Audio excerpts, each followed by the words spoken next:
Why don't we start with a prayer? Can you hear me all right, or no? Okay, let's see if we can get this. How about now? Can you hear me okay? Okay. In the name of the Father, the Son, and the Holy Spirit. Amen. Direct, O Lord, all our actions by thy holy inspirations, and carry them on by thy gracious assistance, so that every prayer and work of ours may begin from thee and by thee, be happening through Christ our Lord. Amen. Virgin most powerful, pray for us. In the name of the Father, Son, and the Holy Spirit. Amen. Tonight, the topic of the conference is basically going to be demonology, how demons function, their psychology, how we're starting to see that in our current culture, and how to combat it, because this is something that we're all dealing with on various levels. Everybody is. I don't think it takes too much for me just to say you just have to watch the politicians for a little while and you know we're dealing with demons. Okay. So, the first thing we want to do, though, is talk a little bit about the creation of the angels and how their psychology became established. So, when God created the hierarchy of angels, he created the entire hierarchy of angels, which is billions upon billions of angels. So if you think about it, every single one of us and every single human being that's ever existed had a guardian angel. So just at the level of angel, and that's only one part of that choir, there's 20 billion angels, I think, just in that choir. So, and that doesn't include all the other angels that were created. So the totality of all the 9 choirs were all created instantaneously at once. The angels were then created. When they were created, their way of knowing, or it's called the mode of knowing, how they understand things is fundamentally different from us. In fact, it's the exact opposite. So with us, we come into contact with a variety of different things. We see a number of different dogs, and then from that, we're able to abstract the idea of what a dog is, and then we can make a judgment about dogs are 4-footed, etc. So for us, in order to get a conceptual knowledge of something, we actually have to come into contact with things for a little while. So it takes us a while to actually come to understand certain things. Where the angels were different. So when they were created, St. Thomas says that it's called the 3 instances. So the first instance is when they were created, God created them into a complete act of knowing. Now, when we say complete, it means complete. It meant they knew who God was, who they were, what their nature was, what their assigned task was, what their relationship was in relation to all the other angels, what would happen if they did not accept their task. What would happen if they were faithful, that they would have the beatific vision. St. Thomas also said they had the virtues gifts, or they had the infused virtues of faith, hope, and charity, which means they also had knowledge of the incarnation and the blessed Trinity. So they knew Christ was going to become God, or I should say God was going to become man. So when that, this is one of the reasons why we see in Scripture the angels will very often, they're the demons, they're at first, they can't figure out if this is the guy, right? So they're asking Christ, they're testing him, and they're trying to see what's going on, and they're not really sure if this is him, but it's after he starts doing miracles on a regular basis that they realize this is it. It has to be him, because only man who become God, this could explain this kind of a thing, right? 2, one of the things that they noticed is that Christ, unlike even the prophets and the givers of the law, Christ had perfect coercive power over demons. I'm going to circle around to that back towards a little bit later. And that meant that any time he just told them, you're out, boom, they were out. So they knew when he gave a command that it was actually coming from God, the second person of the Trinity, and so they knew they had to obey. So this full and complete act of knowledge meant then, St. Thomas says, they get this act of knowledge, and then he says there's a concomitant delight in the will. So the first time they see the beauty of God's plan, instantaneously they fully comprehend it to the degree that they're capable of. He said there was delight. And even demons, when you have them in session, you can hammer them and force them to think of that delight of their first instance, and it causes them tremendous pain. The second instance is then they made their choice, whether they're going to actually accept their assigned task or not. And if they accepted their assigned task, then in the third instance, St. Thomas says, then God, there's no reason for delay in reward or punishment. So instantaneously, they got to see the beatific vision if they were faithful to him. Now, we're going to talk about a little bit what that fall included. Whereas the demons, when they rejected their assigned task, that meant they were immediately damned. And so they had an immediate experience of God's judgment and the fact that they had failed, and that they immediately experienced the pain of loss, which is what it's like to be in hell. There's actually 13 different forms of suffering that they suffer. That's one of them. Pain of conscience, the fact that they still have natural law inclinations. So God, each angel has its own natural law. So we talk about human beings having a natural law. So we have a natural law, but it's also to have a life of reason. So actually, part of being a human being is having an inclination towards government. Not quite the size we have, and not the way it's behaving, but we do actually have that. We have an inclination to pursue the truth, that God is to be obeyed, etc. So we have the inclination of the natural law. The angels also were given, each angel is its own species.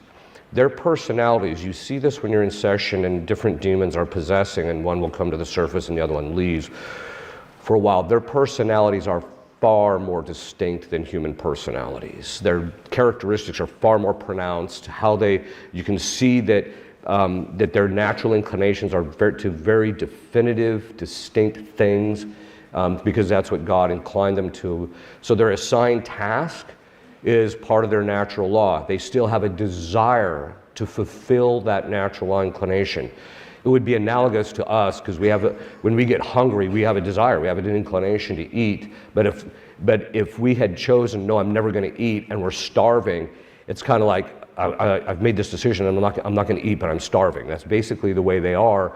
But their suffering is far more intense because their natural inclinations are far clearer than ours. Because they had an assigned task, if they reject, that task is who they are. It's who they are. It's why God made them. It determines their personality. The perfections that they have of their personality all revolve around that assigned task. So when they reject the assigned task, as the demons did, it meant that it was a perfect act of self-hatred. This is one of the reasons why they literally chose to hate themselves. Which is why when we see it starting to replicate in human beings, that self-hatred, that self-loathing, I tell people you have to stop it. First of all, it's against charity. But the second thing is that that's the type of psychology that demons try and replicate in us. Every single one of us, if you have any spiritual defect whatsoever, which is all of you, by the way, if you have any spiritual defect whatsoever, that means there is some area in your psychology that the demons have been spending your life trying to build a psychological compatibility with. They start tempting you to get you to do certain things so that you become easier to manipulate. And this is one of the reasons why you have to overcome any defects. But self-loathing and self-hatred and that desire to hurt ourselves, that all comes from, that's their psychology. They have a perfect self-hatred. But the other part of it is their test was this. So when they were created, they saw themselves and who and what they are, but they also, I mentioned that they saw the relationship with all the other angels and stuff, and so they saw in the other angels and saints that would eventually exist that there was this perfection that was above them, but wasn't proper to their nature, and so they could never have it because the angels can't change in their nature, and so there was this perfection. And so they had to make a choice of sacrifice. They had to be willing to sacrifice this good that they perceived, and if they were willing to sacrifice that and accept their assigned task, then that meant that God would reward them with the beatific vision. If they didn't and they chose, no, I still want that thing, then if they did that, then they were damned. Now what that essentially means is two things. Literally, demons chose a figment of their imagination, something they knew they would never have, over the beatific vision of God. At one point I said to one demon, I said, that's irrational. And he just looks at me and says, yeah. That gives you an indicator of it. But it also meant that they still want that thing, and that's part of what drives their psychology. But it also meant that they failed God, and so they have this sense of failure. You see this among certain human beings, you just have to tell them, look, you got to stop that too, right? But they also, that thing that they wanted, and the sin, and the fact that they were inclined towards this very specific kind of task, meant that there were different angels that were assigned tasks primarily to help us, or to do administration, if you're talking about the middle rank, to do administration in relationship to the other angels. And then the people at the top, the angels at the top, were primarily created for God. And then the lower rank was created for us. But there's always a certain sense in which there is a kind of there's a task to which they're assigned.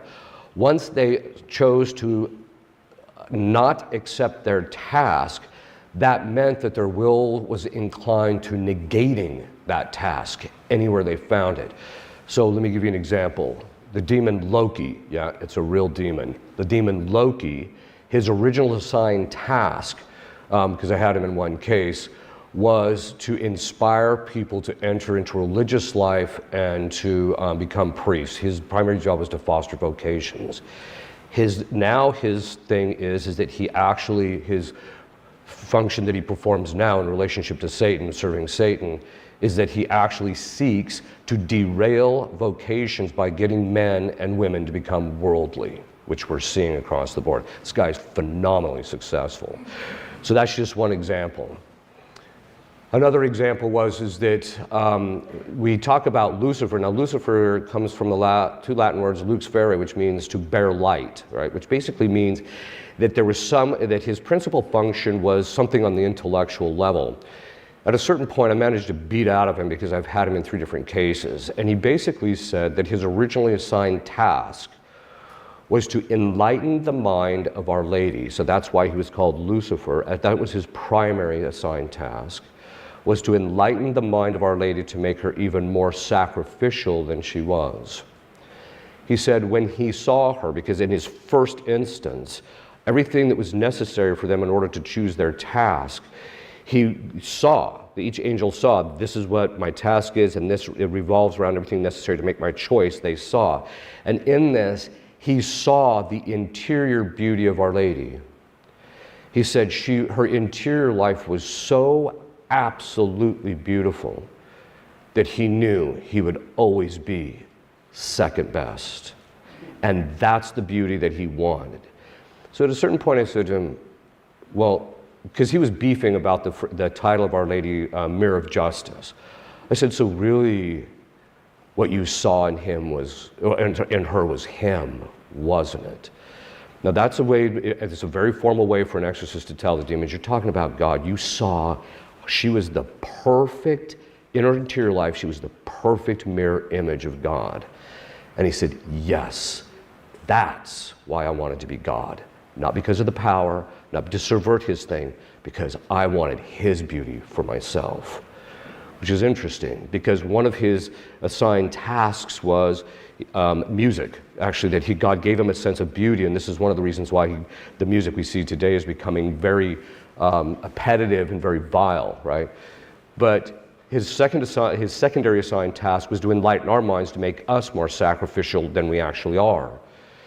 St. Thomas says, St. Thomas is one of those guys that he'll make these offhanded comments in the Summa Theologia. He'll just say, something like, well, the totality of the spiritual life ultimately revolves around a person being willing to sacrifice their will to his. And he just throws it out there like it's nothing, and it's like the totality of the spiritual life, right? But that's actually true. When Lucifer saw Our Lady, so I'm trying to give you a sense of their psychology. As I mentioned, their personalities are very distinct. And they have their psychological patterns. They have patterns of thinking, just like we do. And so what happened is that he got angry with God because he basically revealed something about Our Lady. Now, you might have heard me talk about this in another conference if you've listened to them online, but he said that her entire life, Our Lady sacrificed herself over and over again and never once counted the personal cost. That's why she is different from every single individual in this room.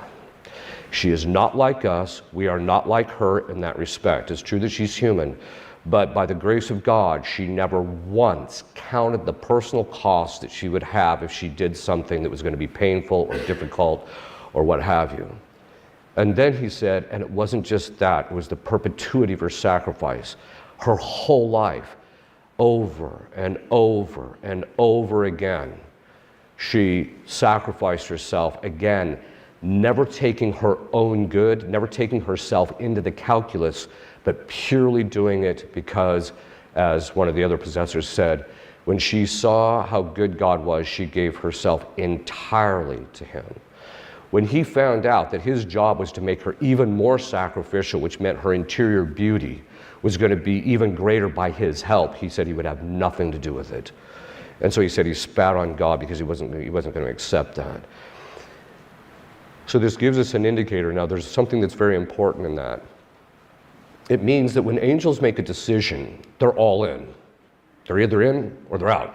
There's none of this half-baked stuff. See, as human beings, because we're pretty dumb, when we make a decision, it's not real wholehearted, right? I mean, we like, oh, I'll do this. Oh, that wasn't good. And then we later change our mind, right? And when we make a choice, free choice is basically the choosing between goods, and what we're doing is we're determining our will, we're directing our will to a particular thing, so we're making a determination.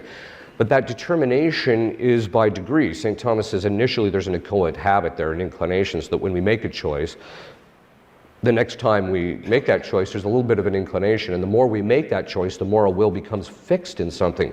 This is why people who lead a good life and keep trying to pursue the good, it just becomes, that's their goal. That's what they want. They're not interested in evil, that's their goal. But we also see the same thing in relationship to politicians and evil people. I'm not equating them, by the way, okay? This is why you look at some of these people, and one of the psychological patterns that you see that is, we call it a secondary sign of possession, but it's not necessarily possession, but it's a pattern of thinking that you see in demons, is malice. When you see someone, I tell people, okay, just bear with me. Let's just say, for the sake of argument, again, bear with me, just for the sake of argument, we elect a bumbling idiot to the presidency. Now, just bear with me. I know it just seems ridiculous, but just bear with me. Even an idiot bumbles around upon the right thing to do once in a while, but when everything that is done maximizes damage to the degree that they're capable of, that's called malice. Right? And this is something that we're actually dealing with. That when consistently, every time you turn around, our country's getting hammered on every single level, on every single thing, doesn't matter what it is, that's malice. And that's what demons have, because when they make a choice, it's a different matter. With human beings, it takes a while to get to the point where our will becomes fixed in something. In fact, it doesn't become fully fixed until we die, and then God fixes it for us, in the good or the evil, depending on whether we're in the state of grace or not. But as far as angels, it's all in, because they have absolutely perfect comprehension of exactly what they're choosing. When they make a choice, their will becomes perfectly fixed in that evil, right? And so that's their patterns of thinking. Today, I know there's a resurfacing of a particular heresy. It's called apokatastasis is the name of the heresy. It was formally condemned by the Council of Constantinople, and it's this idea that in the end the demons might be rehabilitated, that the people at hell might still get to go to heaven. That has been formally condemned by the church. You cannot consider yourself a Catholic and believe that. Okay. This means that their punishment is forever, and they know it. In session, one of the things that you beat them up and it really causes them a lot of pain is you just draw out some point of the thing that they're suffering, and then you tell them this is going to last forever. This will never change for you, never. And it just takes them down, right? So the point being is that their will is fixed in evil. Okay. So this means that certain demons are just going to afflict some people than others. So very often, which demon is possessing an individual is based upon the inversion of his assigned task. So and that means that there are certain demons for certain kinds of disorders. So the demon of impurity is Beelzebub, but also Baal is a demon of impurity. Asmodeus is a demon of impurity. There's a number of them that are underneath it that are demons of impurity. But they actually choose their specific things. So, for example, we see this from time to time, if someone shows up on our doorstep, if it's a male who has homosexual tendencies and he's possessed, it's sure money it's Asmodeus, because he's the guy that's driving it. And that tells you that the demons are picking at these people and driving certain psychological behaviors. Demons, okay, so with us, I started out talking about how the fact that we come in contact with a number of different things, and from that we abstract a kind of universal knowledge. So I see a bunch of dogs, And then eventually I understand what a dog is conceptually. Angels are the exact opposite. When their mode of knowing is the opposite of that. So the first thing that they understand is the concept, the conceptual knowledge. When they were created, God infused in them the totality of all of the natures and all the concepts of everything that would ever exist. So boom, all at once they have this perfect comprehension of everything. So all they need to do to know what a tree is just think of a tree and boom, they instantaneously exhaust to the degree that their intellect can what a tree is. This is true about human beings. All they have to do is think of what a human being is. They know every single faculty. They know exactly how it works. They know how DNA works. They know how disposition works, the DNA connected to the disposition. They actually know how our appetites and emotions work. They know how the interrelations of the various faculties. They also know, just by looking at and they also know the various kinds of causes and things perfectly, so they know causes. This is how Nostradamus was able to use divination or sorcery in order to figure out a large amount of stuff that was actually going to happen, because of the fact that the demons can look at the state of things and then they know the nature of causes, and so they know where these things are headed, right? It's analogous to, I tell people, we have a certain knowledge of that as human beings, just not quite on that level. So, and this is the example I always use. If I throw a midget off the top of a building, I know by the nature of gravity he's going to hit the ground, right? Well, it's the same thing in relationship to them, except with them, they can look at super complex states of things and know the nature of causes and know where they're generally headed.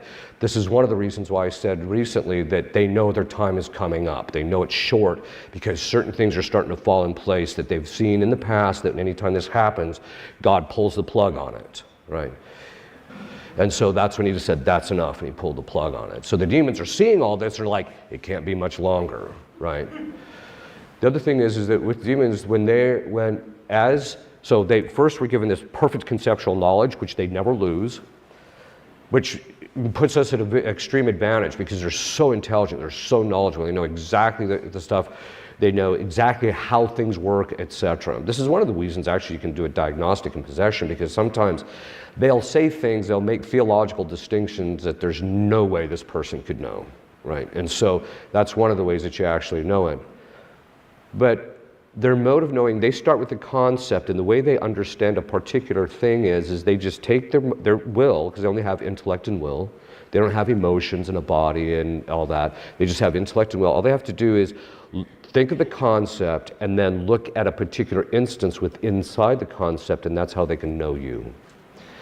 Their knowledge of you, the knowledge of all particular things as they've happened from the beginning of history until now, have been infused in their intellects as it happens.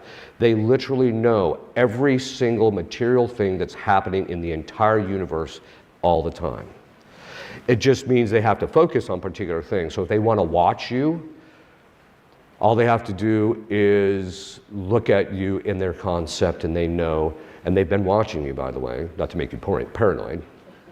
Although they do say you're not paranoid if they are following you and watching you, but the point being is, but they're very limited. God restricts them and limits their ability to affect us, but it doesn't mean they're not watching us. And they're watching us very closely because they're watching our patterns. They're watching our patterns for three things. One is they just want to watch, they already know by our DNA what our proclivities are likely to be, what our dispositions, what our inclinations to specific vices are going to be, and things of that sort, just by looking at our DNA. But then they also watch our patterns of behavior so that they know likely they have a pretty good idea of what virtues and vices you have, what your spiritual weaknesses are, what your spiritual strengths are. The other thing they're watching for are the external manifestations of grace that God is giving you internally, so that they can kind of map that, engage that, and take that into consideration of the spiritual warfare. They also have infused knowledge of warfare, which means and because they have a perfect knowledge of human nature, and because they have a perfect knowledge of spiritual warfare, and because they've been watching you for decades, they know the precise strategy that they can use to take you out, God permitting. This is something to keep in mind. We're not talking about a normal situation here. The thing is like I said, they're watching us, but you have to understand that God regulates every single thing they do. See, we got this idea, which is false, that demons get to maraud around and go do whatever they want. That's not true.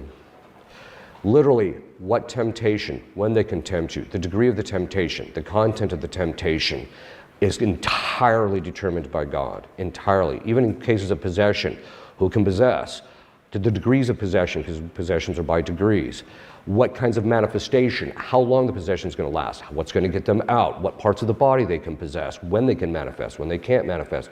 The degree of the individual manifestations are entirely determined by God. They are on an extraordinarily short leash. Demons are phenomenally consistent for three reasons. One is they have a nature that has not changed, and so they're going to behave according to their nature.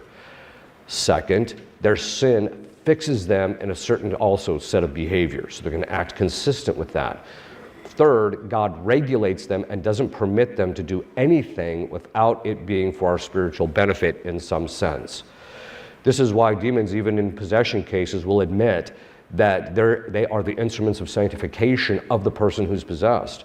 Some of the holiest people I know were possessed or are possessed. I knew a woman that actually reached the 4th level of prayer and started having mystical contemplation just as the possession broke. That's 4 levels. She managed to get up 4 levels. There's 9. Most people never get past the 2nd. And then one of the cases that I'm working with now, she's possessed by Beelzebub, which is the demon of impurity, and I've seen her go 6 months without committing venial sin. She took a vow of chastity 14 years ago once the possession was outed, and she's never once violated it.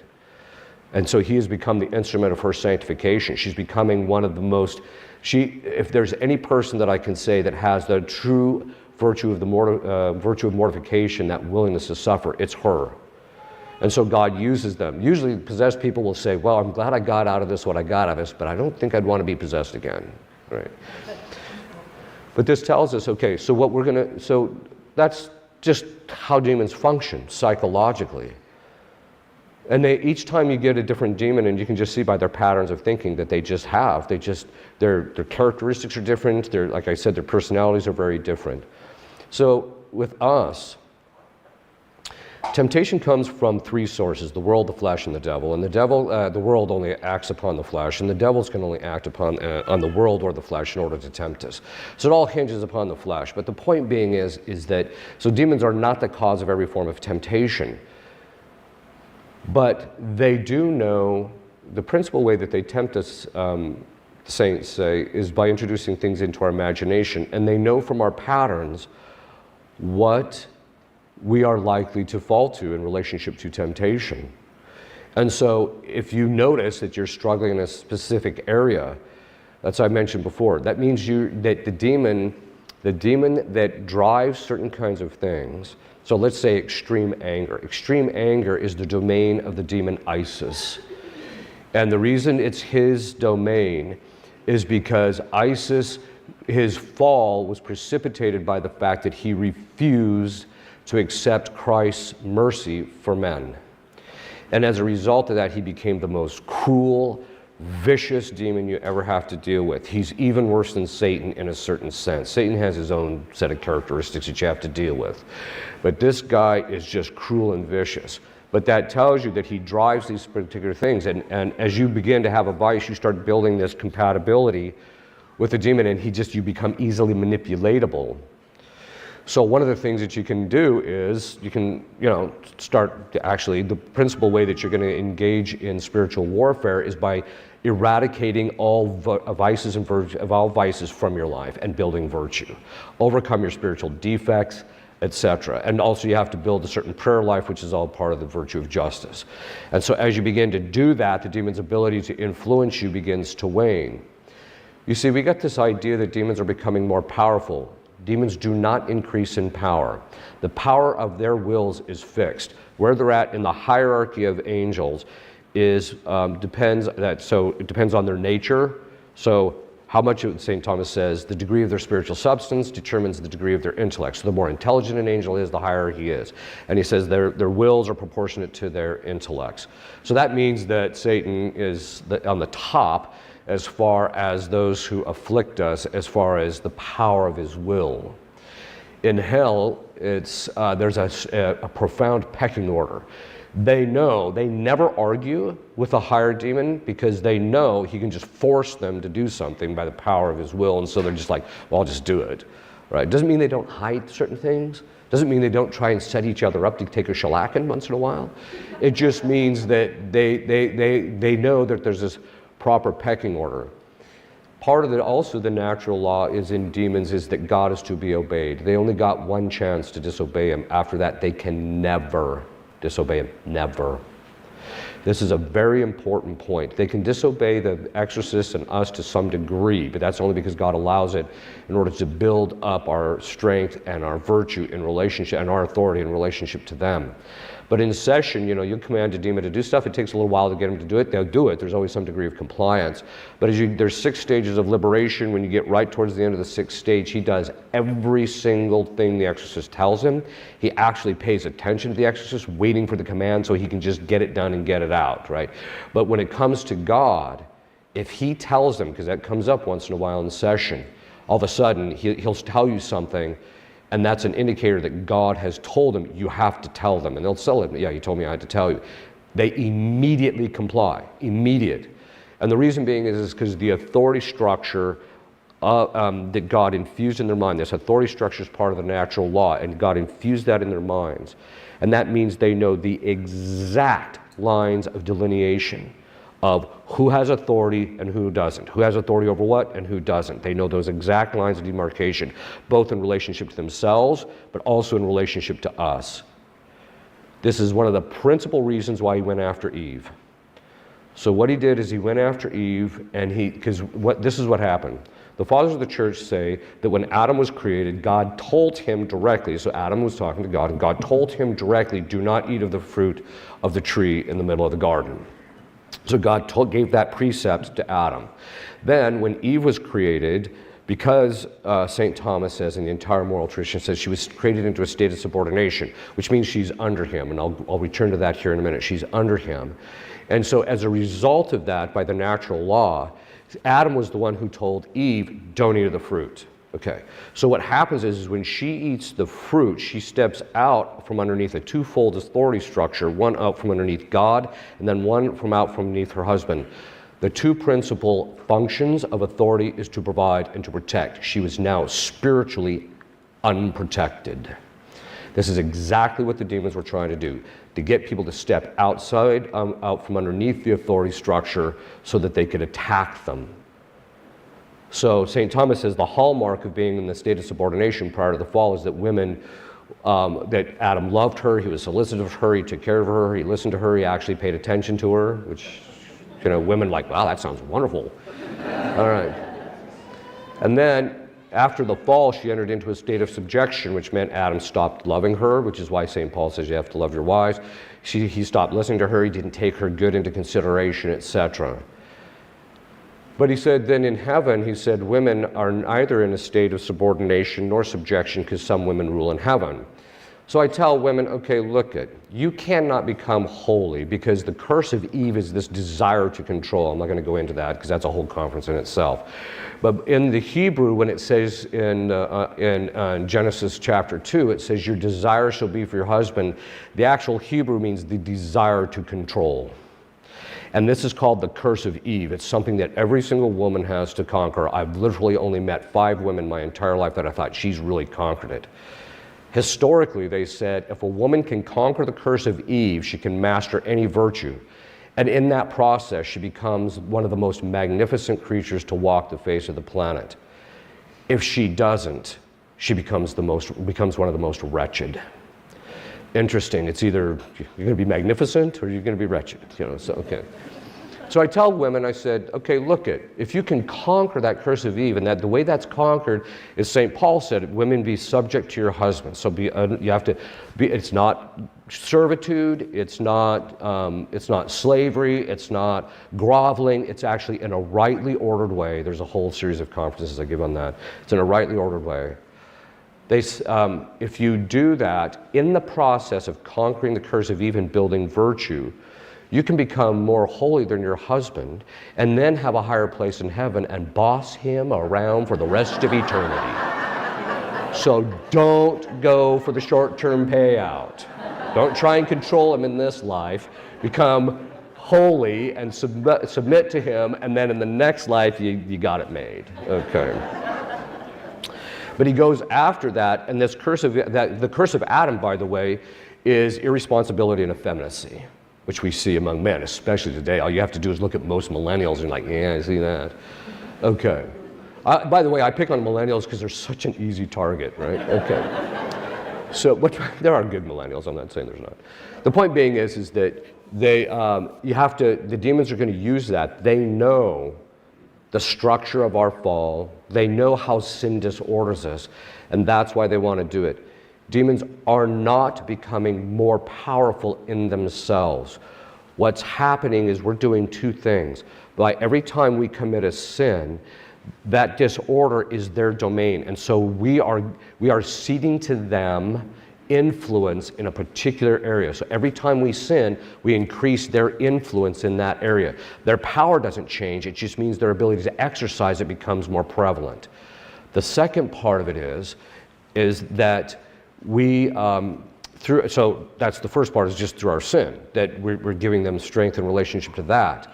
But then also the frequency of the sin, how much we're doing it, means that they are basically, because there's so many people sinning, that as a result of that gives us an indicator that because so many people are sinning, they're getting more and more influence in the world. It's pretty obvious. I mean, you don't have to be someone like me who literally, my full-time job is beating up demons. I tell people my full-time job is I torture intelligent creatures.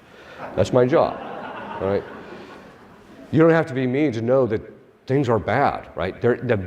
Patterns of behavior. One of the patterns of behavior is when Christ said that Satan was a liar and a murderer from the beginning. I'm not going to go into the murder part, although he did reveal why he was a murderer from the beginning. And when you find it out, you're just like, man, this guy's so evil. But in relationship to the lying, I had him for 3 days, beat the guy senseless for 3 straight days. And he didn't tell me the truth once, when it would have been better if he just told me the truth, right? They're so wed to that lie. We're seeing that same kind of pattern in our own politicians, in our own public life, where the lying is so habituated that you wonder if they're even capable of telling the truth sometimes, right? And so this is something that we're actually seeing. It's all about, why do demons lie? To gain power, to manipulate us, to control us. Why did we hear about, COVID for 2 years? To lie to us and to control and to manipulate us. I'm not saying COVID isn't a real thing. I'm just saying what they told us about it was obviously a form of brainwashing. I got a conference on that if you want to listen to that. The point being is that we're starting to see these same powers, because these same activities of the demons replicated in human beings. So as the more people become sinful, the more the demons are able to influence this particular life. But the demons also know that God has a cutoff. At a certain point, he's going to say, that's enough. And if for no other reason, because he loves us and he doesn't want us to continue going down this rabbit hole, every time you think that people have reached a bottom, they come up with some other form of a depravity. You're like, how did you come up with that? Right? I mean, there's certain forms of depravity that even the demons say, yeah, that's pretty bad. Even I find it revulsive. There's one high-level prelate in the church that he said about this high-level prelate. He says, oh, yeah, I don't like that guy. I'm like, why not?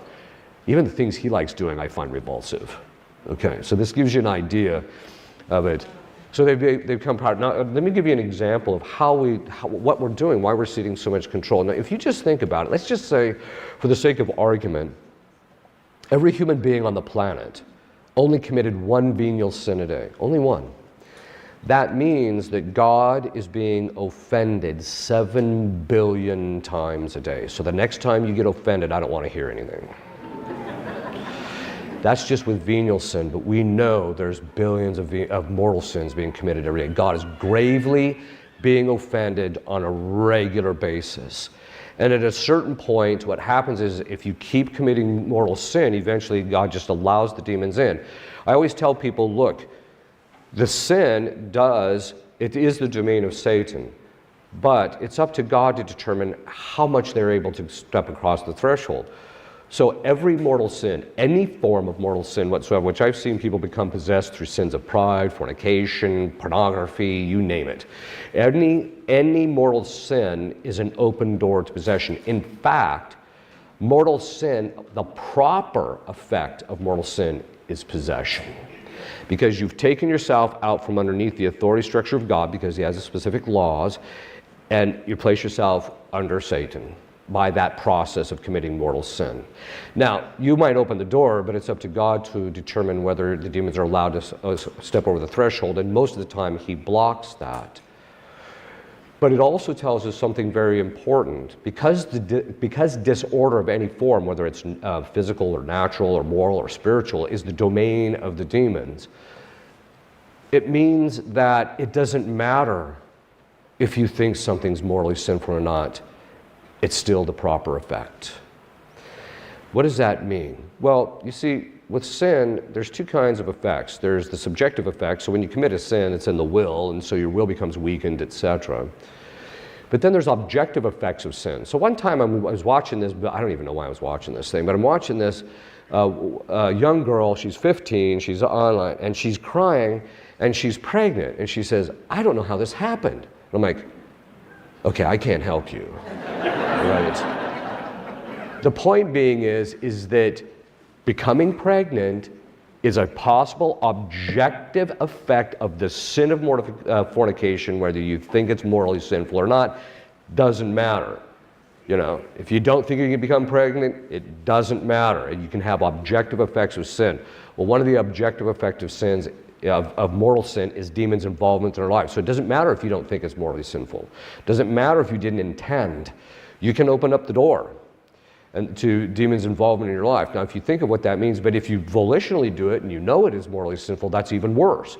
So this is one of the things that we're actually seeing, is the fact that it's becoming so bad that demons are just mopping us up.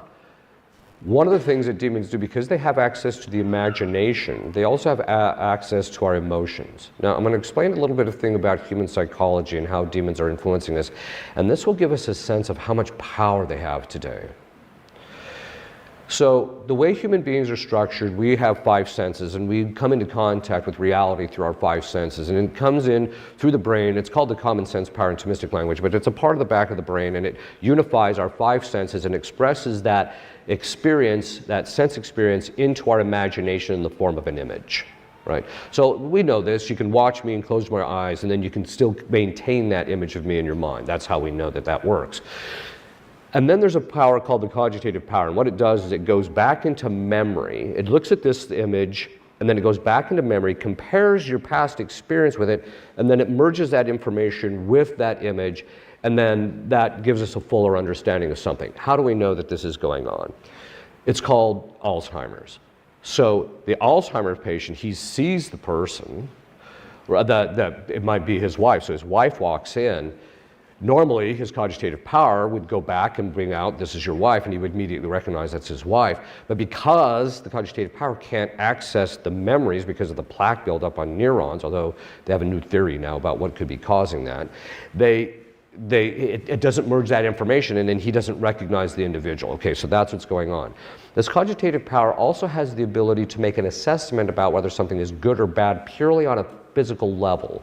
It's normally related to pleasure and pain. But this assessment basically puts a perspective on it. Why is that so important? Well, there's two reasons. One is the perspective that you have on your image determines which emotion you have in relationship to that image. So each emotion has a very specific, the emotions are watching, and then once that particular perspective comes on the image, they're moved. I'll give you an example. When a guy first gets married, his wife, he's like, she's so beautiful, look at her, she's just so wonderful, she's so nice, she's so kind, she has a wonderful personality, she actually gets my beer when I'm laying on the sofa, you know, so he goes through this whole thing. 10 years later, and lots of memories, the cogitative power goes back, brings up the information. When she walks in the door, it puts a negative assessment on it, and he experiences sorrow, and he's just like the old battle axe. She hasn't changed. Your perspective on her has changed. This is important because we can choose what perspective that we have and therefore determine our emotional life. Why is this important? Because demons can put that perspective on the images in your imagination. They can manipulate and control you emotionally by the perspective that they put on that. This is one of the reasons why they spend enormous amounts of time getting you to follow your emotions. Because if they can get you to follow your emotions, all they have to do is move your emotions by putting this perspective on, and then they can control you. That's exactly what has happened in our culture for 50 straight years. They've been training us, they've been habituating us to follow our emotions. You can't watch 5 minutes of the news media without there being some bleeding heart story to get you, oh, and the next one's, oh, because you're afraid, and the next one is, it's just a constant stream of emotions. And they're getting people to follow that. They even tell, well, if you don't follow your emotions, you're just heartless. No, I'm a human being. Okay, and so that habituation that we're seeing actually going on is how they manipulate and control us. So that's the same with things that demons actually do, but as our culture becomes more and more like that, it means the demons become more empowered because following your emotions over reason is disordered. And they're going to use that, and so they're going to drive human beings to foster that mentality and that mindset to get people to follow their emotions in relationship to this. I'll give you a perfect example, gay marriage. 15 years ago, I stood in front of 40 Catholic psychologists because I'd written this book in psychology from a Thomistic point of view. And I said, what constitutes mental health is not what everybody's doing, because then sin would be mentally healthy, right? Which it's not. And I said, what constitutes mental health is that your mind functions the way God structured it and designed it according to the natural law. And that means that our structure of our mind is to put us into contact with reality. Now, one of the things that emotions do is it causes what's called contraction. When you have a strong emotion, you lose contact with the reality of what's going on, and your focus becomes internally. We all know this. We've all experienced this. Like when we get angry with somebody or something really hurtful happens, we tend to focus on our interior pain rather than on focusing on, and you know this in marriage, right? Your spouse says something that's hurtful, what do? You focus on the pain rather than what would be the best thing for this person spiritually, for my spouse spiritually. Virtually nobody does that, right? So it causes this contraction. That means it divorces you from your contact with reality. So the more people follow their emotions, the more they become disconnected from reality, right? The point being is that the more we get divorced from reality, the more we follow our emotions, the more we get disconnected from the natural law and the way it functions, the more demons have control and influence over our society. We're seeing it right now, right? I mentioned it in relationship to transitioning from one gender to another. St. Thomas says that can only happen when reason breaks down, when people don't longer have use of reason. It's also the same thing in relationship to the LGBT. All that stuff is all connected to the fact that the natural law in the minds of people has become, the technical word is occluded. St. Thomas says our inability to grasp the inclinations of the natural law is either the result of sin or bad formation, intellectual formation.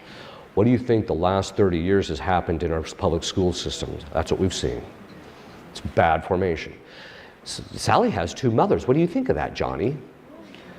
Now, if Johnny had full formation, he would say, there's something wrong mentally with those people. Which, by the way, you know, in transgender operations, before they were doing those, they started, if you actually watch the history of it, they started doing those in the 80s, but they even called it simulation. They knew they weren't changing these people's gender. And what happened is when they got to the point, they basically began to see the same pattern, which we now, 80% regret after they've gone through the thing, high rates of suicide, high rates of depression, etc., from the people who've gone through this, and they realized this isn't helping people, so they stopped. It wasn't until about 15, 20 years ago that the money came in and they made big money. A transgender operation somewhere between 100 and 200 grand. They're making big money off of this, and that's what's driving it. Okay, so the point being is that the more we become disordered, the more demons can drive this stuff, and then the harder it becomes for the rest of us to actually follow the natural law, that is to follow the moral teachings of the church and to do what we know is right and to build virtue. On the other hand, where sin abounds, grace abounds all the more, so that the more sinful things become, the more we are capable of getting grace from God if we're faithful, and the more faithful we are to the graces, the more He's going to give us, and the more holy that we can become. So how do you keep yourself protected in the context of all this? Well, obviously, the first thing is always stay in the state of grace. Never commit mortal sin whatsoever. That's been one of my themes here. Always stay in the state of grace, get to confession on a regular basis, receive the sacraments, go to Mass on Sunday days and holy days, not just Sundays, holy days. Making sure your marriages are straightened out, all of that. You have to also make sure that you're praying on a regular basis. One of the things that we discovered, it took us a while. I've been doing solemn exorcisms for about 16 to 17 years. And my lay assistant who does my initial vetting, my nickname for him is the curmudgeon. And the reason I call him that is because he's a curmudgeon. But he's just exactly the type of guy you want in this, because there's always people that are trying to they just want to see me. They don't need my help, right? So he's very good at weeding these people out. But anyway, he's been helping exorcists for almost 25 years. And so we sat down one time, and there's a long story behind it, but what we basically did is we started this thing where we started putting people on a prayer prescription, which is saying the Angelus 6, noon, and 6, and the prayers of the Auxilium Christianorum. You can look that up online, there's an app for it. The prayers of the Auxilium Christianorum at that same time, 6, noon, and 6. And what we started to notice is that the diabolic influence in people's lives began to wane significantly. We even saw people self-liberate from possession by doing this every single day. It took them about 6 months, but they did it. And what we began to realize is that in watching the patterns, because he and I just sit and watch patterns, right? He's a lawyer, but he actually used to do ranching, and so we sit and watch patterns, right? And I, from the very beginning, as soon as I started working with demons, because I'd written books in psychology, I was watching the patterns, so I could separate out, okay, this is psychological patterns that are proper to a demon, this is human being, and this is what it looks like when they're mixed. And one of the patterns that we started to notice is that when people do that on a regular basis, the demons were basically vacating, or it kept people immune from diabolic attack. Well, two things started to emerge. The first is that exorcists are starting to notice that most liberations are now revolving, not all, but most liberations of people who are possessed are revolving around two areas of Catholic doctrine, either the incarnation or the passion, specifically the precious blood. And so we started noticing that a lot of people were being liberated because it had something to do with one of those, the connection to one of those two doctrines. The second thing that we started to notice was it was the same reason why exorcists used to say that the way you break diabolic oppression, which is attack from the outside, is by just increasing your prayer life, and over the course of time it would just slowly taper off. But what we started to notice is that the common element in people who are diabolically obsessed, people who are being attacked through oppression, even people who are possessed, was an elementary lack of discipline in their prayer life or spiritual life. Elementary. I don't care if you're saying the rosary every day. That's not what I'm talking about. You should. You need to be saying the rosary every day. But we're talking about something that requires a consistent self-denial day after day. Getting up at 6 and saying the Angelus at 6 and doing the prayers of the Auxilium Christianorum. Can't tell how many people, well, can I get up at 7? No, it has to be at 6. It's that discipline of maintaining that on a regular basis is what actually breaks the diabolic hold over them, and they stop attacking the people. So it's this elementary lack of discipline in people's spiritual life. So if you want protection, you have to start developing a consistent prayer life, but you also need to be engaging in forms of mortification where it's consistent. It requires daily self-denial. It doesn't have to be huge. It just has to be something in which you're doing that on a consistent basis. This is something which we do even in our own community, right? Because our community, which does exorcism, we pray 3 to 4 hours a day, 3 to 4 hours. And that's what keeps us largely immune.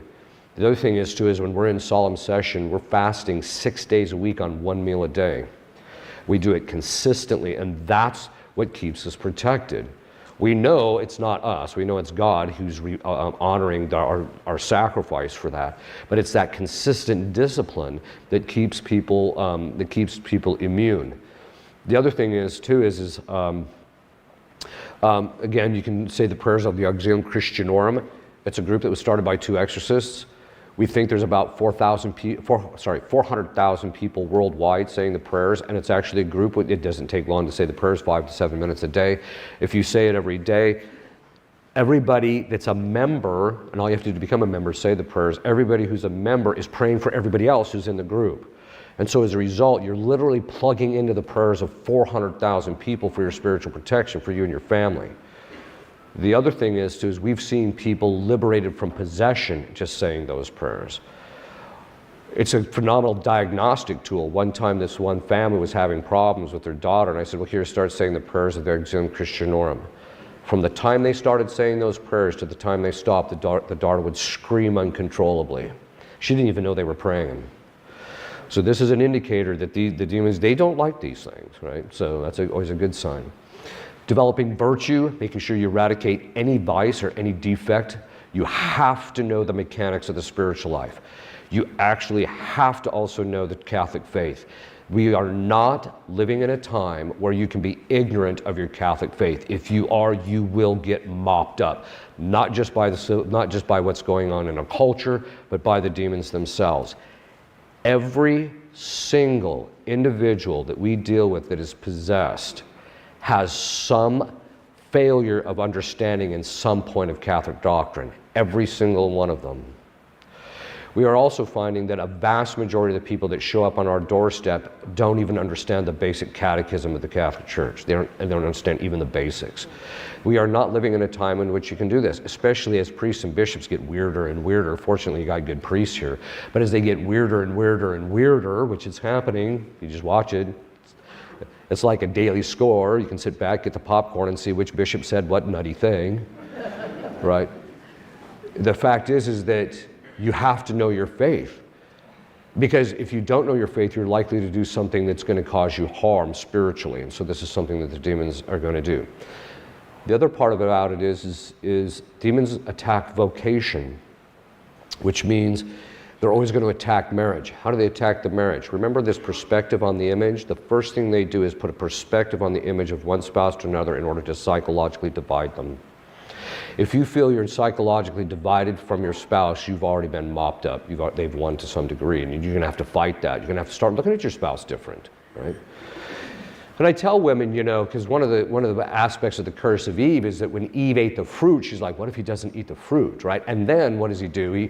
What's the first thing Adam does when God says, why'd you do this? He threw her under the bus. So as a result, women, part of the curse of Eve is they think their husband, and I tell women this, yes, we all know, your husband is the dumbest guy that walks the face of the planet. We all know that. We know your husband's dumb. We all know that. That's what they have to fight and deal with, right?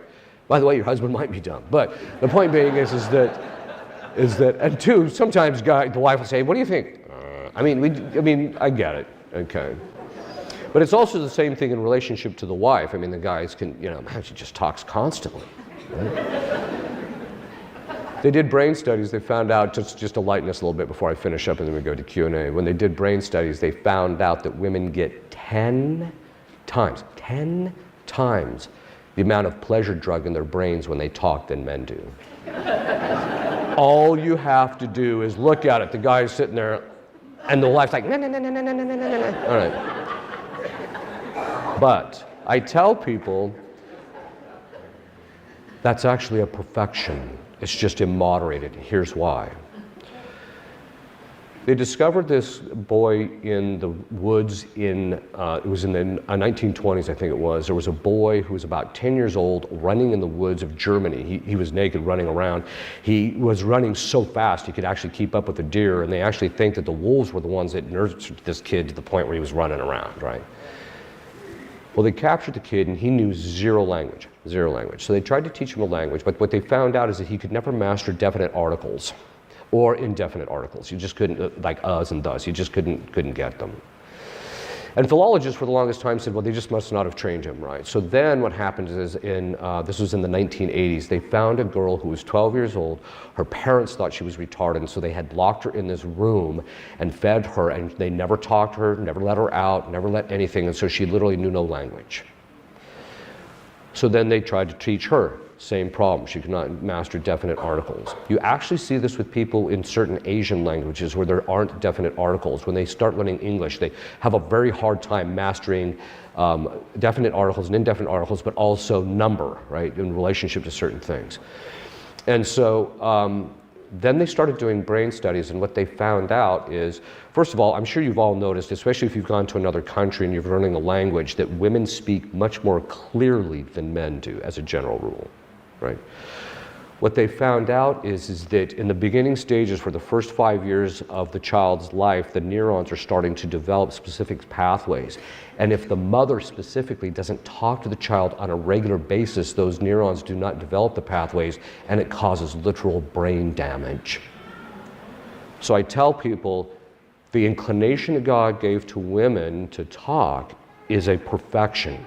It's just it's meant for the children and not the husband. Okay, why is all this so important? Is because the demons are going to use even our perfections against us, right? And they're going to attack marriage, they're going to attack your vocation, they're going to attack all sorts of things, and you just have to, you don't be paranoid. You know, I'm one of those guys that, you know, when I get done beating up a demon, I'll tell you a story here, it's kind of funny, but I get done beating up this demon, I'm done. I'm ready to go have a cigar and some scotch, right? And this one time, this one demon, it took me a while to figure out what he was doing, but he was causing super vivid dreams at night to me. And it took me a little while to get a handle on it, to stop him from doing that. But in the dreams, he was actually revealing to me his experience of the sessions. And so one of the things that he revealed in one of these dreams was that he was incensed at the fact that during the sessions I would just show up, beat him mercilessly, and then just walk off like nothing happened. Just really annoyed him. Okay. So, that being the case. So to keep yourself protected, the main thing is to do it. If you lead an authentic Catholic life in all of its richness, that means not just Mass, but also using the sacramentals that the Church offers, like the Benedict Medal, the scapulars, things like that, using holy water, etc., living a full Catholic life as it's understood from the tradition coming to us, your odds of becoming extraordinarily diabolic influence are nil. You're going to be tempted, but that's because that's just our lot in life until we die. But so everybody suffers that to some degree or another. Even Christ suffered it, for our sake, of course. Not because he was weak, but quite the contrary. So the point being is that if you're leading an authentic Catholic life, your odds of becoming diabolically influenced are very rare, and you're less likely to suffer extraordinary temptations. One last thing. Remember this point where I was talking about elementary discipline and how it keeps demons away? One of the patterns we just sorted out in the last year that we were watching is that families who have not lost a child, and each child in the family, when they reach the age of majority, continues leading the Catholic faith, they have one thing in common, and that is this elementary discipline. There's a consistency in self-denial in the family on a regular basis. And this means it was, requiring them to pray at certain times, or requiring them to do self-denial, requiring them to do certain things, fasting on a regular basis, requiring the children to do that so that when they come out the other end, the percentage of loss was practically nil. Even families that prayed together, a lot of times they would stay together, but we found that undergirding that has to be this elementary discipline that you have to instill in your children. And that's one of the principal ways you will protect them as well. Oh, and last, stay under the authority structure, both in the church, so you have to stay in the church and stay under its authority structure, because that's where one of the primary aspects of authority is, but also you have to follow this traditional Catholic understanding of the family structure and its authority structure within the family. The husband has to be the head of the household. And I'm not saying this because I'm against women. Quite frankly, there's all sorts of women that are holier than their husbands. The issue isn't whether you have power or not. That's demon talk. If you actually look at the feminist movement, it is the curse of Eve on steroids. But if you follow the traditional Catholic understanding of the husband is supposed to love his wife, which means he's going to exercise authority not for his sake but for hers. He'll be sacrificial for her, he'll love her, he'll do what he needs to do in order to what's best for her. Then on the other hand of it, if she submits, then she can stay under that authority structure and she's likely to be protected. It's the same thing with children. We know this. We know that when children step out from underneath the authority structure of their parents, they get hurt. It's the kid who's playing in the yard. You tell the kid, don't go run out into the street. He runs out in the street and he gets run over, right? Because he didn't stay underneath the authority structure. The same thing is true even on a spiritual level.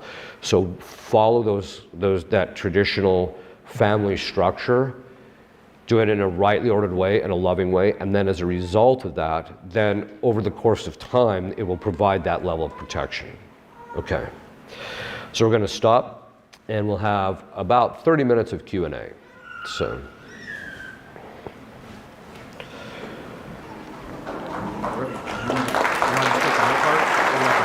I'll just take the part.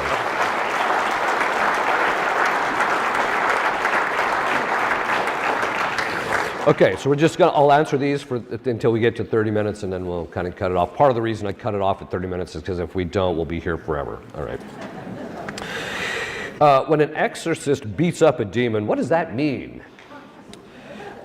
Well, in the early church, there was actually part of the rite was you'd slap the demon out of people. We don't do that anymore. Okay. Although there was one time I said that to this woman who was possessed, and she just looked at me with all seriousness, whatever it takes. Right. Okay. So, basically what that means is it primarily means saying the prayers of the church, the ritual, the solemn rite of exorcism. It also means saying other kinds of prayers, making him reverence certain things, making him, applying relics and various other sacred items to the parts of the body that they possess, making them say prayers.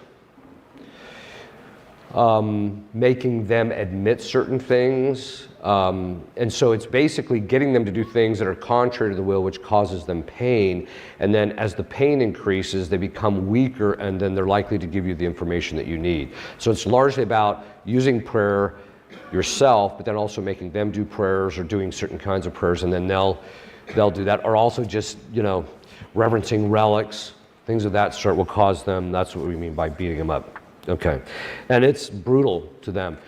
The experience that a demon has in session is far more extreme than we even see as the exorcist.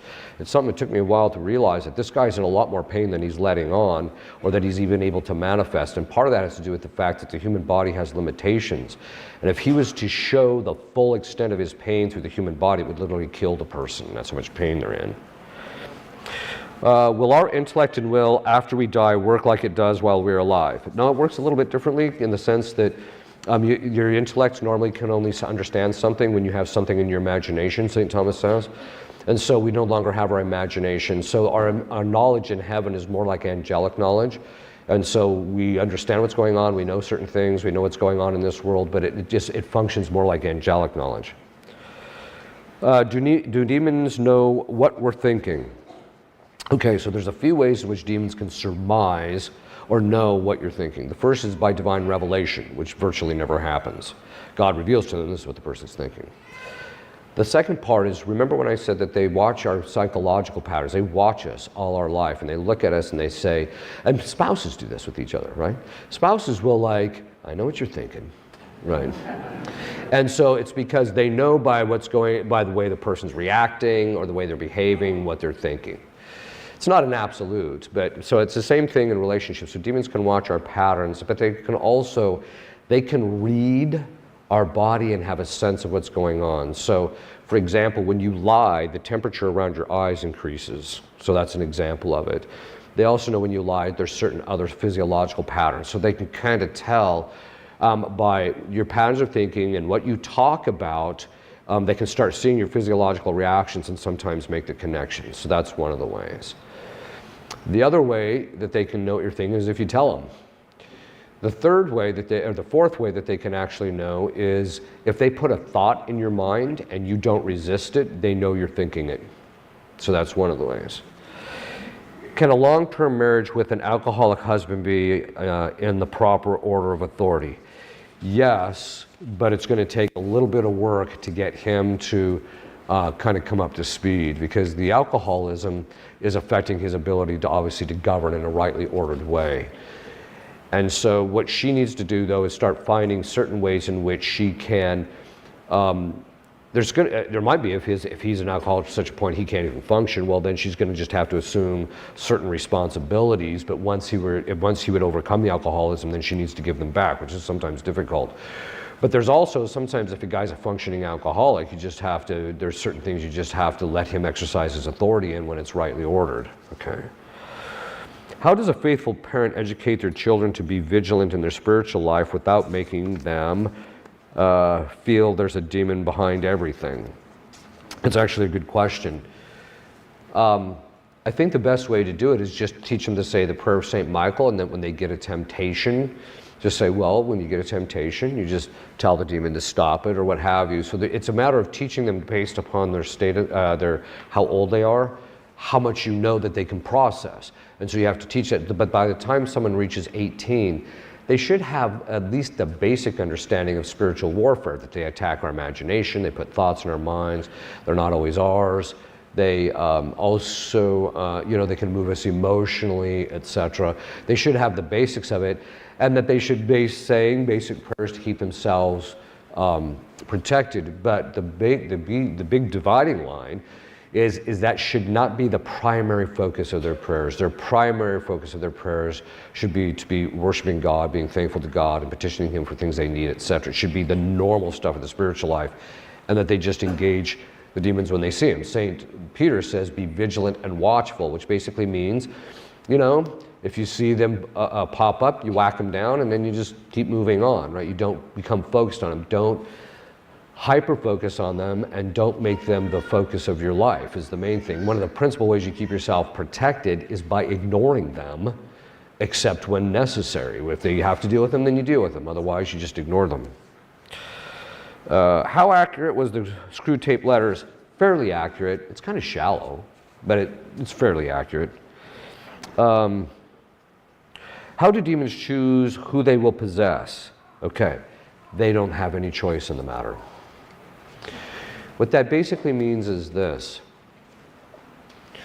There are two types of possession. There are possessions in which God permits them in the sense of, He says you can possess this individual, and because demons' will is fixed on the evil, it's almost like they're compulsive.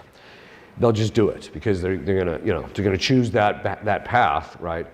And so they just do it. So God says, well, I'm going to permit you to do this, and so they do it. There's other times He tells them, you must possess this person. Now that sounds strange, but we call that conscription. And basically what it is that God is allowing the possession, or He tells them they have to possess the person because there's something in the person's life or through the possession that he wants the family or the individual to come to knowledge of. So for example, there was a case that I had, it was actually two cases of sisters who were blood related. And they were possessed by some of the same possessors. One had one extra one, but the other ones had other possessors.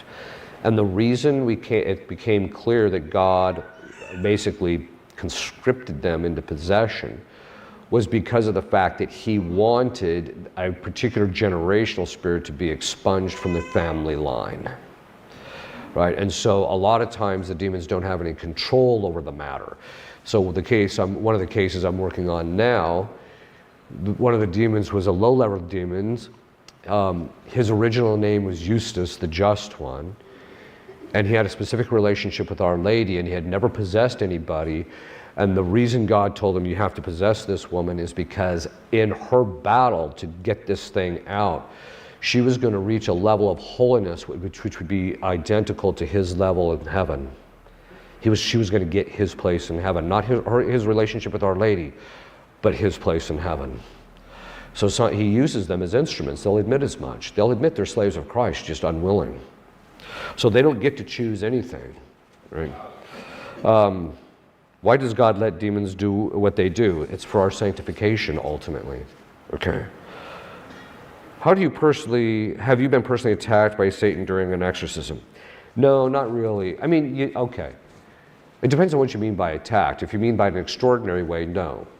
But there has been a couple of times during sessions where the demon would attack me internally, and so I had an experience of what the person who was possessed, what kind of a psychological attack that they were undergoing. Now, demons do not like to attack an experienced exorcist, and there's a reason behind that.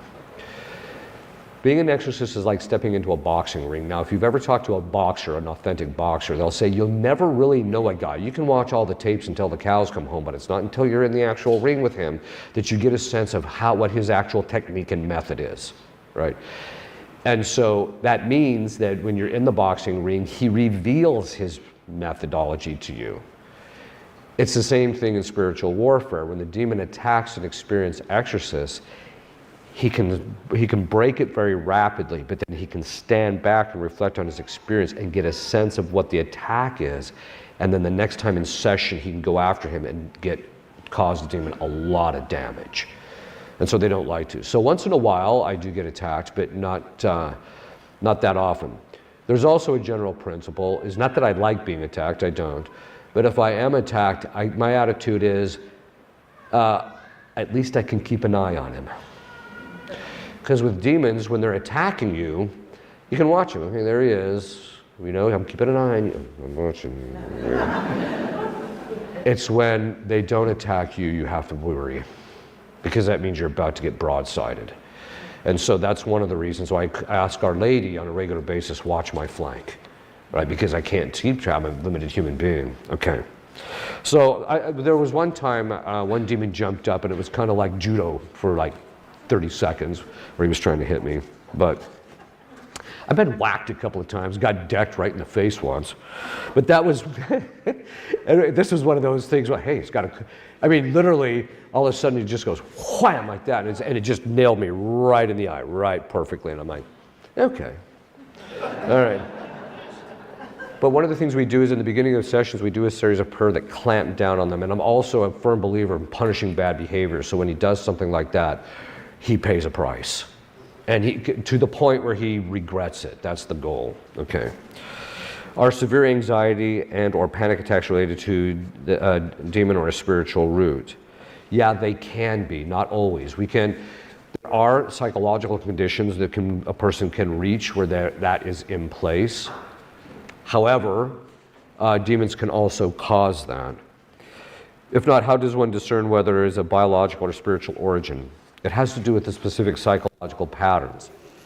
And so basically, if it's, for example, if it's psychological obsession, psychological or mental illnesses are basically the result, unless it has an organic cause, like there's something wrong with the brain, which can happen.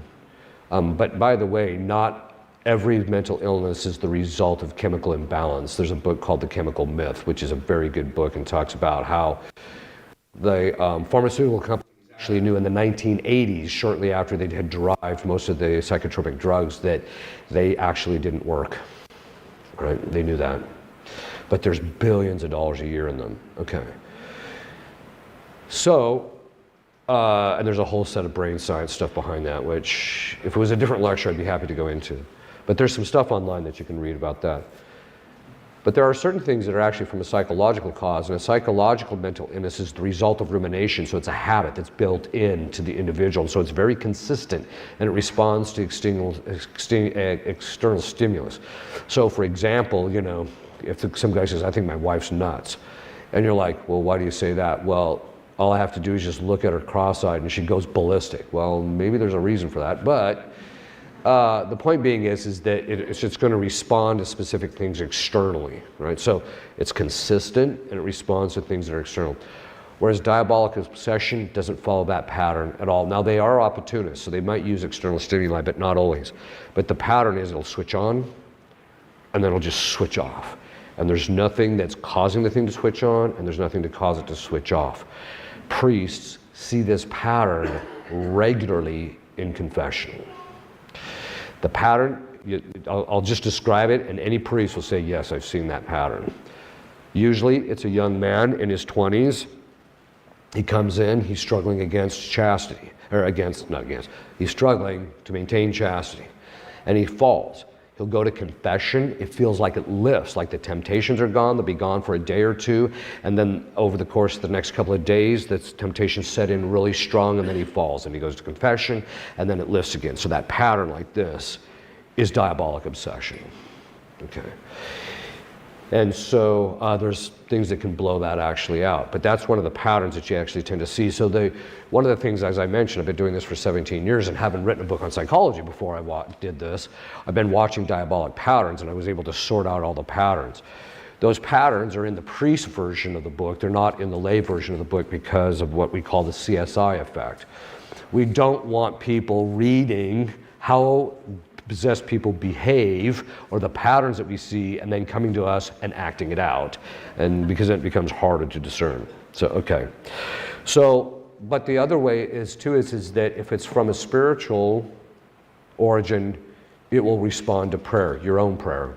You say a binding prayer, or you start doing this discipline, like I mentioned, 6, noon, and 6. You start doing that, you're going to start seeing it lift slowly, and that gives you an indicator that it's actually not psychological, that it's actually spiritual. Does the devil influence all sin? No, there's times we just choose stuff because we're being bad. This is an important point because sometimes, even exorcists, especially when they're first starting, they'll say, she was manifesting. Well, what do you mean? Well, she was acting badly. Well, not acting badly is not always a manifestation of a demon. We can act badly on our own. All right. How much does free will play when it comes to choosing sin? Well, sin is entirely in the will. And so the degree of the sin is directly proportional to how free it is. Okay. One time in this church, there was a guy, he was an 80-year-old man, he was sitting in the back of the church and his phone rang.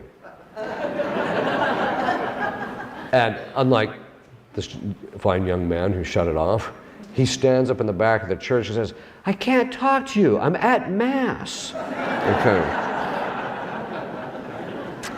What are the 9 levels of prayer? Well, you can actually, that's a whole conference on its own. I actually have a conference online called the 9 levels of prayer. Do guardian angels protect against possession or assist during exorcisms? And the answer is actually yes. How much an angel is allowed to influence your life and to protect you is proportionate to 2 things. The first is what God commands and intends.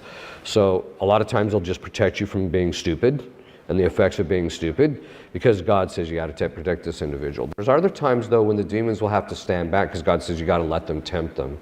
Angels, any angel can basically, it's called prolation. Any angel, good angel, can command any demon to leave, right? With Our Lady, she's also, we say that actually technically all the saints in heaven have perfect coercive power over demons.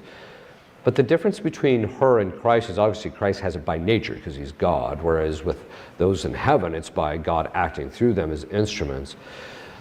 But Our Lady is a little bit different. We say she has perfect coercive power over demons because of the fact that God lets her exercise it far more frequently than he allows the other angels to do, or the other saints. But the angels, so they can do it. In exorcisms, sometimes the angels will protect people. Sometimes they'll act upon the individual who's possessed, even during the manifestations, in order to protect them from certain things, maybe even psychologically. They can preserve people's psychological faculties. There has been once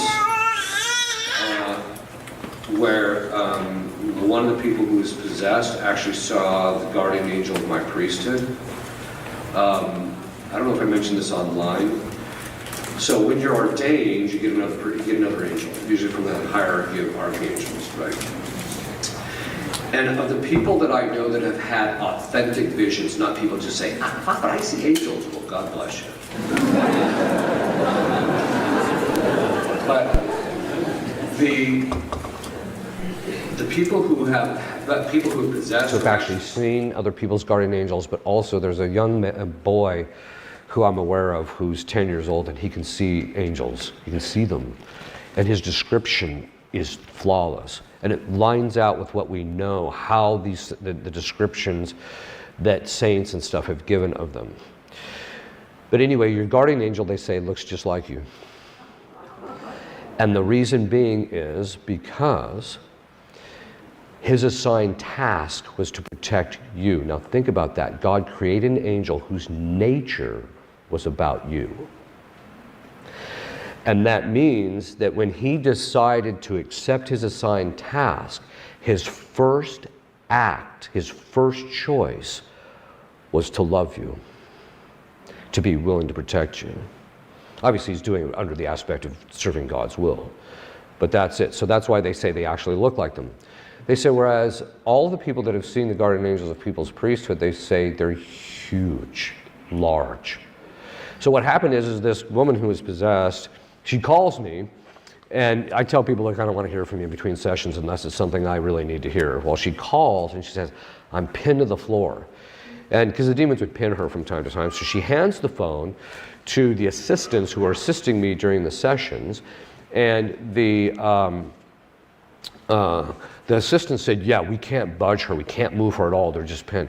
And I'm literally handing the woman at the gate getting on an airplane my ticket. I'm like, well, I can't do anything right now. The flight's only an hour long. I'll call you when it's done. So we get through, I get on the other end, I get off the plane, I get to a part of the airport where people can't hear me, so I call her back and I said, are you still pinned? She says, yes. So I said a simple binding prayer, bound the demon, and all of a sudden I just hear her say, I gotta go. She just hangs up. 5 minutes later, she calls back and said, well, he let up, and I hadn't been to the bathroom in 5 hours, so I had to go to the bathroom.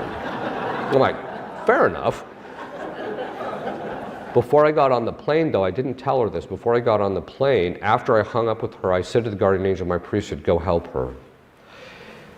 What happened is right at that moment, my guardian angel came and appeared to her and held her hand during the whole time until she was freed.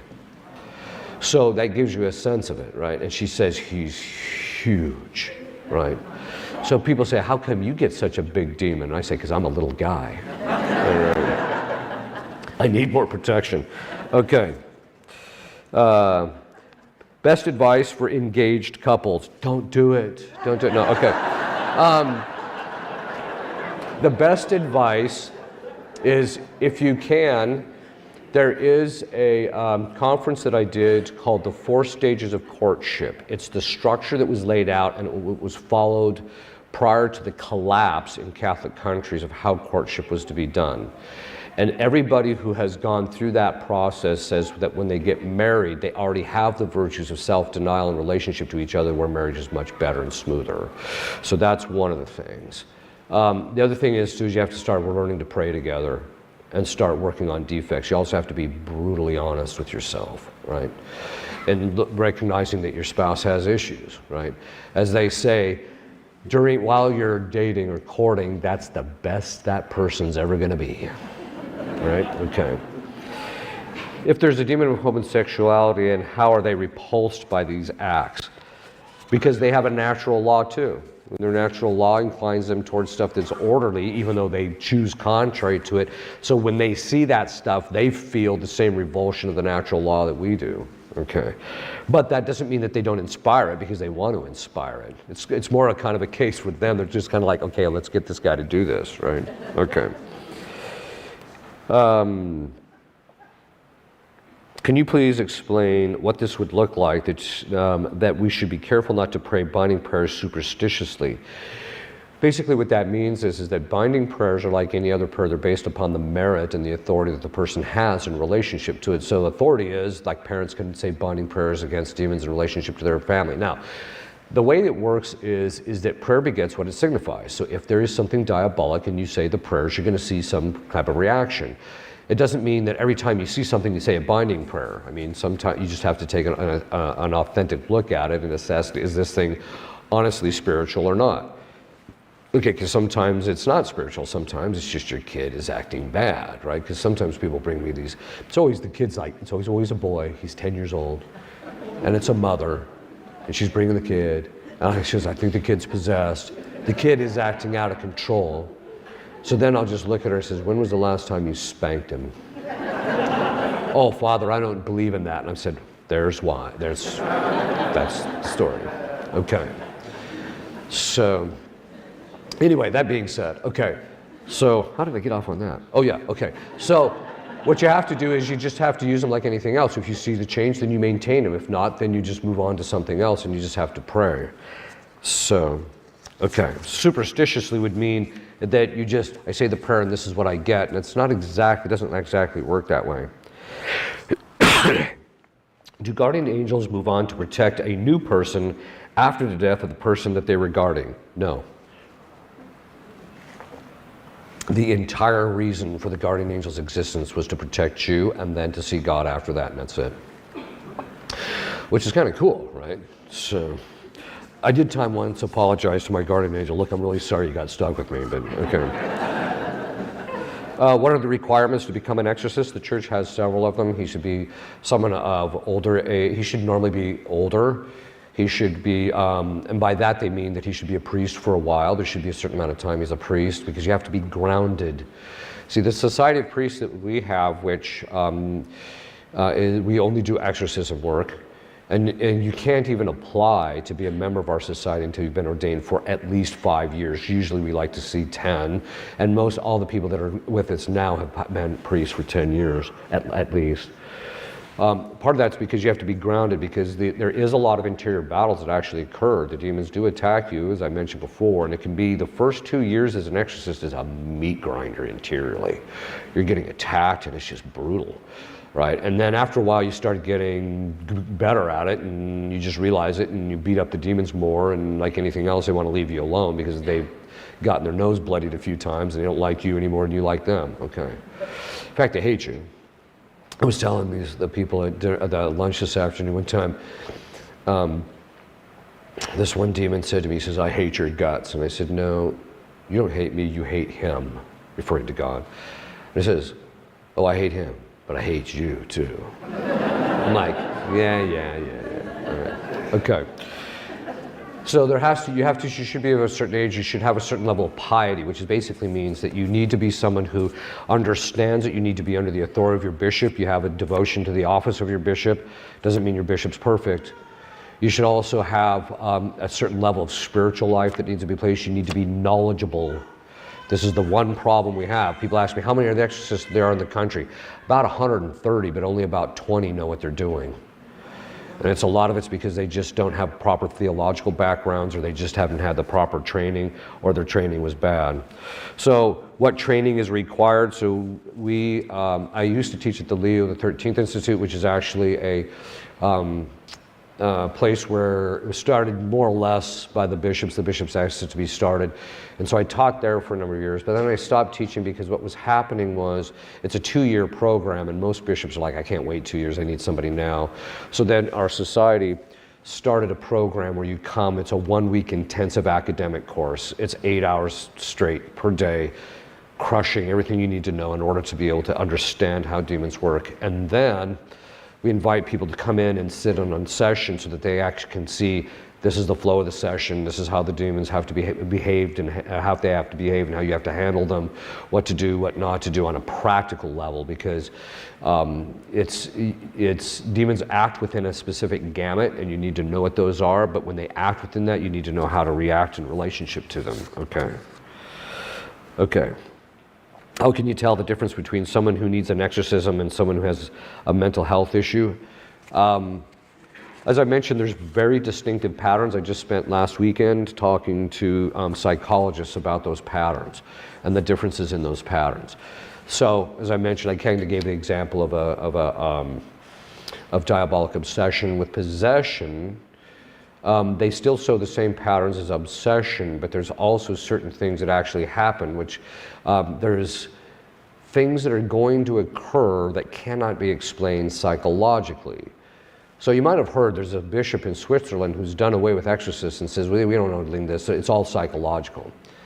And so people say, well, what do you think? And I said, well, you know, if I'm in session and some guy levitates and sticks to the ceiling, that's not a psychological problem. People changing shape, women turning into figures of men or animals, that's not a psychological problem, right?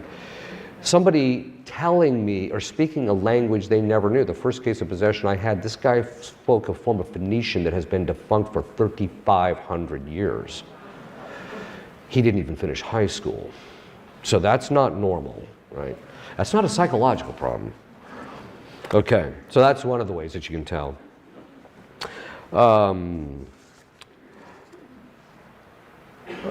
This is going to be the, okay, actually, just want to get one last question. The person's probably going to think, oh, he picks mine, okay.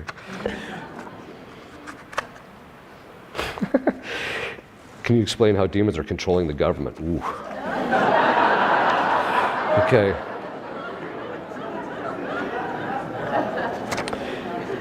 Some of these are, I kind of answered these online, but they're really long questions. So one of the things that we can do to protect ourselves and our family, I already mentioned this, one of the things is to start developing devotions on a regular basis. But as I mentioned, prayer on a regular basis. Developing the discipline in the family. Okay, every week, we're going to, Wednesdays and Fridays, we're going to fast. It doesn't have to be extreme, but there should be some, it should be something that is, you know, a little taxing, a little difficult. If the bad angels were condemned for one bad decision, what hope do we have, and why is God so patient with us? Well, the reason he's patient with us is because we're stupid. Right? I mean, we are. That's why, I mean, basically, so mercy, God's mercy is not unconditional. If you've heard that, that is absolutely false. God's mercy has, you get God's mercy from one of two reasons. One, because of contrition, you're contrite. And why is that? Because in contrition, you're looking at your sin and you're intellectually, you've been corrected. Because when we choose a sin, we choose it under the aspect of the good and we think it's good.